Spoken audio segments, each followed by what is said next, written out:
Nós estamos iniciando mais um programa Sala de Visita e nesta vez nós estamos recebendo o pároco Matheus Martins Moreira, aqui de Salgado do Iguaçu, e é óbvio, nós vamos conversar com ele a respeito desse tempo de Quaresma. Vamos saber primeiramente do padre o que é Quaresma. Seja muito bem-vindo à nossa programação. Obrigado, Romar, pelo convite também de estar aqui fazendo esse diálogo, essa conversa também sobre esses assuntos que tocam também ao conhecimento das pessoas, sobre fé, né? Sabemos que nem todas as pessoas que escutam, que têm acesso são católicos, mas sempre são informações, né?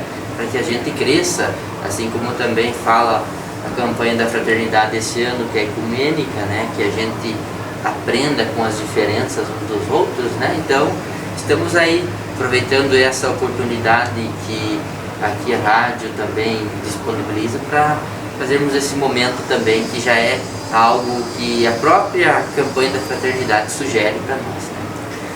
Então, padre, o que é Quaresma? Então, a Quaresma é esse tempo que o católico ou a pessoa de fé também, as pessoas que seguem a Quaresma, né, que não é só da Igreja Católica, mas é um tempo reservado mais para a oração, é um tempo para revisar a própria vida, um tempo para se aproximar de Jesus, né? E nesse tempo da Quaresma, nós, a Igreja Católica, tem a sugestão, né, sobre 3 gestos que eu tenho que fazer, que é o jejum, a esmola e a oração, né? Então é esse grande momento onde a gente, por meio da liturgia, dos textos bíblicos, tenta contemplar esse momento da vida de Jesus, que foi a sua preparação para a missão e também tudo aquilo que ele passou, sofreu, né? Viveu a missão, depois a perseguição, a morte e a ressurreição. Então é um grande momento de fé em torno desse mistério da morte e ressurreição de Jesus. E aí a gente faz as práticas também quaresmais que já são costumes na nossa igreja. O senhor falou do jejum. A Igreja Católica, a gente percebe, e eu já fui católico, e a gente sabe que o jejum, ele aflora mais nessa época de Quaresma. Mas isso não quer dizer que durante todo o ano o católico possa fazer jejum para conseguir aí alcançar mais a proteção divina. Sim. O jejum no tempo da Quaresma, ele tem uma finalidade, né?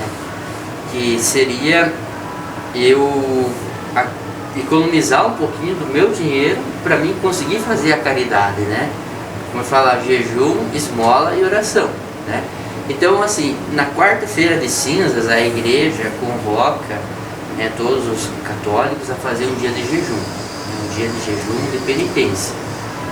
Ou seja, o que a minha família vai fazer? A família de cada pessoa vai deixar de fazer uma refeição para o valor que eu ia gastar naquela refeição, eu ajudar uma família. Por exemplo, se eu tomo um café numa padaria, eu sei quanto que custa uma xícara de café, um pedaço de pão, um pedaço de queijo, ou seja, um café que seja, né, um lanche lá, né? Vamos dizer que eu gaste R$5 no café da manhã. Então, no domingo de Ramos, que é o dia da coleta, né, daí que vai ser destinado aí a esses lugares trabalhados na campanha da fraternidade, eu vou dar aquela minha contribuição, ou a mais. Se eu fiz mais outros dias de jejum durante a Quaresma, eu vou dar nesse dia aquele jejum que me rendeu, que eu consegui economizar um certo valor para mim ajudar uma instituição de caridade ou uma pessoa, assim por diante, né? Então, o jejum nesse tempo da Quaresma, ele tem esse objetivo, essa finalidade: sobrar um valor financeiro para que eu possa ajudar alguém, né? Que a gente sabe, às vezes aí muitas pessoas têm a desculpa que não tem dinheiro para ajudar alguém, ou às vezes não gosta de ajudar alguém. Então essa finalidade do tempo da Quaresma é isso, porque se for ver, muitas pessoas vão ter desculpa para não ajudar ninguém, né? E daí você pensa na família, que economiza lá o pai, não toma um café, a mãe, os filhos, né? Dá uma boa porçãozinha, né? E reunindo todo esse mundo cristão católico para alguns lugares de caridade, que fazem a caridade e já dá uma boa ajuda, né? Uma boa colaboração. A respeito do dízimo, a pessoa contribui com o dízimo, é livre a quantia que tem que contribuir, ou é 10%, e esse dízimo, se a pessoa, por exemplo, chega um momento difícil da vida dela, não consegue pagar, como que funciona? A questão do dízimo, tem cada igreja tem a sua compreensão, né? Mas a parte bíblica diz 10%, né? Então nós, a igreja, ela trabalha um pouco em cima da condição de cada pessoa, né? Então fica na igreja católica livre, podemos assim dizer. A pessoa pode escolher, ela pode desde 1% a 10%, se ela tem condições de ajudar o dízimo. Então mas o importante seja que a pessoa tenha consciência de quando ela está ajudando.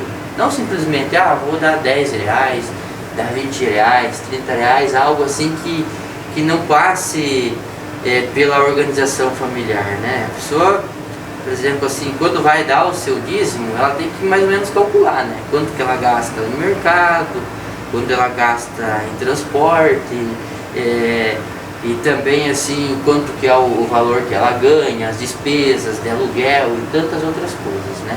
Então eu acho assim que o interessante é a pessoa ter consciência. Não, esse ano eu vou dar 1%, vou dar 0,5%, vou dar 5%, porque eu tenho condições esse ano, né? Então o objetivo do dízimo é chegar a essa consciência, né? Que eu não estou dando porque é obrigado, mas é um mandamento, né? O modo como as igrejas se sustentam, então eu posso ter essa flexibilidade também, né? De escolher, né? A família pode fazer isso. Nós vamos fazer um pequeno intervalo comercial e a gente já volta. Mário Gessos. Trabalhamos com forro em placa e acartonados, paredes em 3D e consertos em geral em gesso. Temos os melhores serviços com profissionais altamente qualificados, deixando tudo conforme você, nosso amigo cliente, deseja. Atendemos toda a região sudoeste do Paraná com o melhor preço. Contate-nos e solicite orçamento. 46 999 70 6529. Mário Gessos, Pato Branco, Paraná.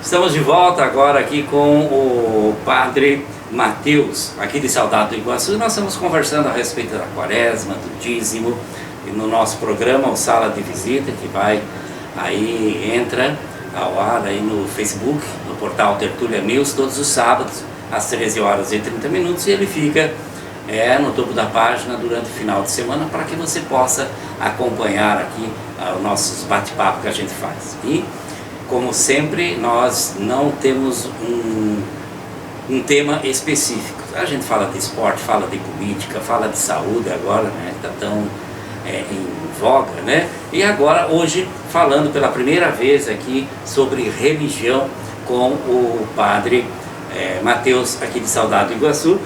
Vamos voltar aqui. A gente percebe que os padres têm uma época que eles usam roupas de cores diferentes.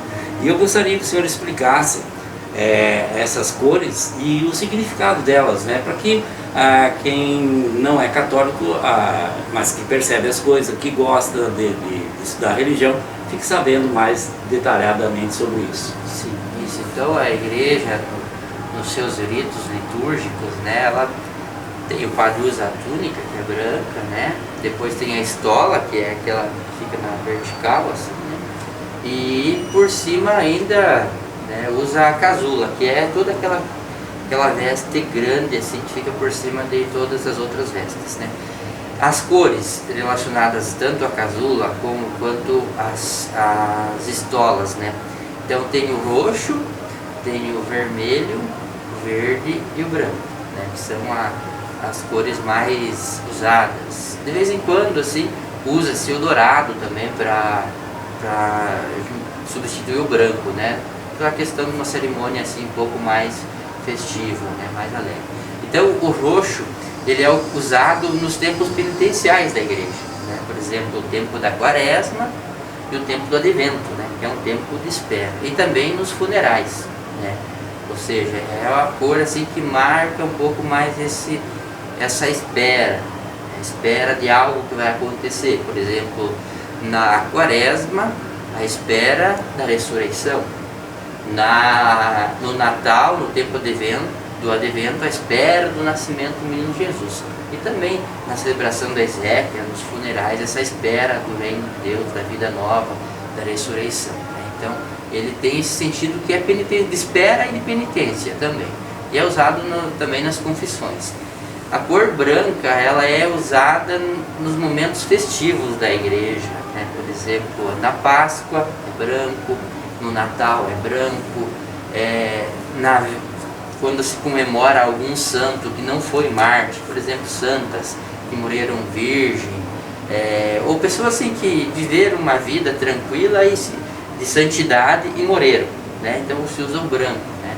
Então para essas datas mais assim mais festivas da igreja.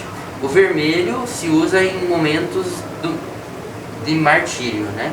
Por exemplo, o dia da morte de Jesus, sexta-feira santa, né? O sangue, a cor do martírio, né? Dia de mártires, por exemplo, São Pedro, São Paulo, que morreram, né? Foram matados, na verdade, né? Então se usa o vermelho. Então o tom vermelho tem essa característica do martírio, de pessoas que passaram pela morte, que morreram, que deram a vida pela igreja, pelo reino de Deus, pela missão de Jesus Cristo, né? E o verde é do tempo comum da vida, né? Comum aqui não é no sentido simples. Comum é aquilo que é o ordinário da igreja, aquilo que é do dia a dia, o feijão com arroz, né? Que é a missão, né? Então sempre se usa o verde no momento de missão. Quando tem verde na igreja, é hora do pessoal sair de casa, anunciar a palavra, fazer orações, viver a caridade e assim por diante, né? Os outros momentos, o roxo, que é o tempo da quaresma, o tempo do evento, não é tempo missionário, é tempo de retiro, podemos assim dizer, tempo de aproximar-se, de compreender mais o mistério, né? O verde a gente não foca, claro, sempre vai ter celebração, mas a gente foca mais na missão, né? A partir do mistério. Por quê? Porque eu já fiz o meu retiro quaresmal, porque eu já fiz o meu retiro do momento do evento, agora eu tenho que descer o morro, que nem diz, descer o morro onde nós vivemos Jesus transfigurado para a missão, né? Vamos voltar então um pouco agora para falar sobre a Páscoa, que já está chegando aí. E a gente sempre vê aí na época de Páscoa ovo de chocolate, o chocolate em barra, enfim, o chocolate. Gostaria que o senhor falasse sobre a representatividade do ovo, especificamente do ovo da Páscoa, que agora é usado chocolate. Então, por favor. O ovo em si, ele tem um significado, né, que é de vida. Se nós formos analisar o ovo de qualquer ave, por exemplo, né, de uma galinha, de um pássaro, ele sempre, assim, tu olha, ele é lacrado, como se fosse a espécie de um caixão, né, de um túmulo, né. E muitas vezes a gente olha para um túmulo, parece que não tem nada. E para o ovo também, parece que não tem nada dentro, mas a partir do momento que ele tem o seu tempo, dá o seu tempo, a vida surge, né? Então por isso que o ovo também é usado como símbolo da Páscoa de Jesus, porque ele simboliza a vida nova, né? Ou seja, aquela vida que foi incubada, podemos dizer assim, que foi lacrada, agora rompe de dentro para fora, ou seja, sai da morte para a vida, né? Então aquilo que era parado, aquilo que era aparentemente sem vida, gera vida, né? E foi isso que aconteceu com Jesus, né? Colocaram Jesus dentro de um túmulo, aparentemente sem vida, o túmulo não tinha vida, mas dentro do túmulo Jesus não estava morto, né? Morreu, mas ressuscitou. A vida estava começando novamente, né? Após 3 dias da morte de Jesus, Jesus ressuscitou. Também, por exemplo, nas aves, né? Os pintainhos, né? Após 21 dias, se não estou enganado, nasce, né? O pintainho, se o ovo tiver fecundado, assim por diante, né? Então, ou seja, toda vez que a gente vê um ovo, sabe que ali vai ter vida depois, né? Então, quando a gente fala da morte de Jesus, da Páscoa de Jesus, todo mundo sabe que depois tem vida, né? E depois com o tempo, né? Hoje nós vivemos aí num mundo capitalista, né? De que, querendo não é a gente olhar com um olho negativo ou positivo, mas existe sim em cima desses momentos, Páscoa, Dia das Crianças, Natal, essa valorização da parte comercial dessas datas comemorativas, né? Então, às vezes, a propaganda em cima dessa parte comercial, às vezes, ela que abarca a parte religiosa, né? A gente acaba, a parte religiosa acaba ficando um pouco mais escondida de tanta propaganda que tem em cima de promoção de ovo de Páscoa, e não sei o que, promoção de chocolate, né? Certo.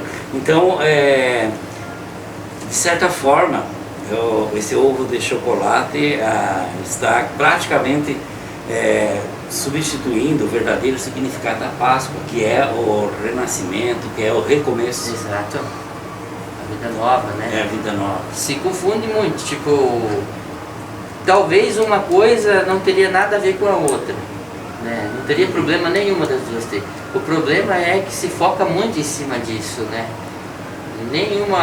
Se fala muito pouco da ressurreição de Jesus, se coloca um coelhinho de Páscoa, né? Que coelho nem bota ovo, né? Então, sim, também, né? Mas é símbolo da fertilidade, mas daí já é outras compreensões que podem se ter, que são perigosas também, né?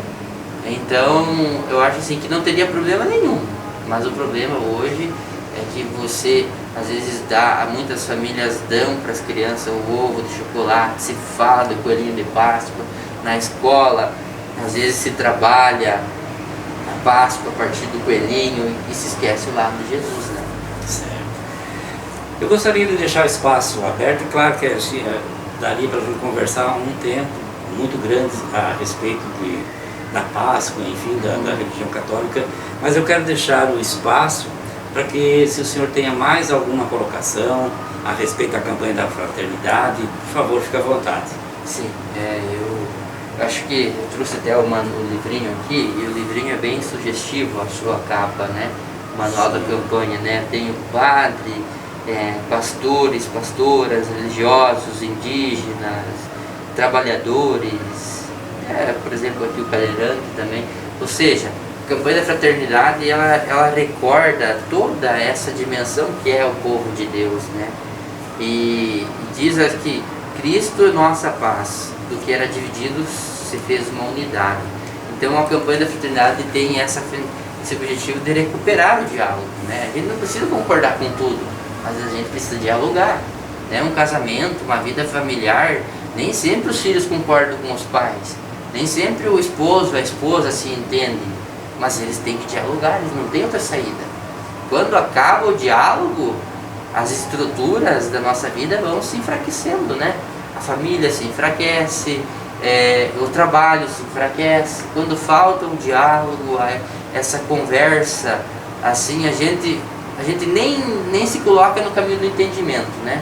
Então a gente já perde uma oportunidade, a gente já fecha as portas, né? E o que a campanha da fraternidade não é, podemos assim dizer, converter, fazer com que uma pessoa mude de religião, mas quem sabe mude de compreensão a partir da sua fé. Não precisamos brigar com o evangélico, o católico não precisa odiar uma outra igreja, nem outra igreja odiar o católico. Se nós for ver, o mundo inteiro já passou pelas divisões e ainda pode se dividir muito mais ainda, né? Essa é a parte humana da gente, que a gente às vezes compreende, todo mundo sabe que existe um único Deus, mas o modo de viver a fé é aí que a gente não se acerta muito as pessoas, né? Então eu acho assim que todo mundo sabe o caminho que tem que fazer, só que às vezes nesse caminho o caminho não é fácil, né? Então há muitas dificuldades, os pecados, vamos dizer, pessoais de cada um também. Hoje também se fala um pecado social. Então existem várias situações que nos dividem. E aqui o que a campanha da fraternidade nos propõe é justamente o contrário. Se existem coisas que nos dividem, vamos criar coisas que nos unem, né? Para melhorar, não para piorar, não para diminuir, não para te tirar de um lugar e colocar em outro, mas para melhorar a condição da convivência humana e a partir disso tantas outras coisas, né? Quem sabe lutar por uma sociedade melhor, a união das igrejas, das religiões por um mundo melhor para as pessoas, né? Não focar só na parte espiritual, mas também nessa parte concreta, sem a gente passar por confusões políticas, claro, cada um respeitando a sua parte, né? Mas existem coisas possíveis, né? Não está tão bloqueado o mundo que a gente não pode fazer mais nada, né? Existem caminhos, né? A gente vê assim uma coisa que me marcou muito na Bíblia, né? A passagem lá de Moisés, né? Fugindo do Egito, né? Que abre o mar, né? O povo passar, né? Se nós for ver, só tinha duas opções para Moisés e o povo, né? Primeiro, ou era voltar e ser pego pelo exército do faraó, ou era tentar nadar, atravessar o mar e morrer afogado, né? Então as duas opções, nenhuma era boa. O que Moisés fez? Vamos abrir no meio, vamos passar para enxuto. O que era impossível aconteceu, né? Pela graça de Deus acontece. Então a gente tem que perceber que às vezes as opções do mundo, nenhuma das duas serve para a gente. Então a gente tem que construir uma terceira opção que não foi dada para nós, né? Então um pouco é essa a proposta da campanha da fraternidade, fazer um caminho que não foi dado como opção para a gente, né? Mas que é resultado da caridade, que é resultado do amor, que é resultado da valorização da pessoa, do respeito à vida e assim por diante, né? Tá certo. Muito obrigado pela entrevista. Tertúlia News e Rádio Santiago sempre à disposição. Quando o padre precisar, estamos aí. Obrigado aos ouvintes e obrigado pelo convite.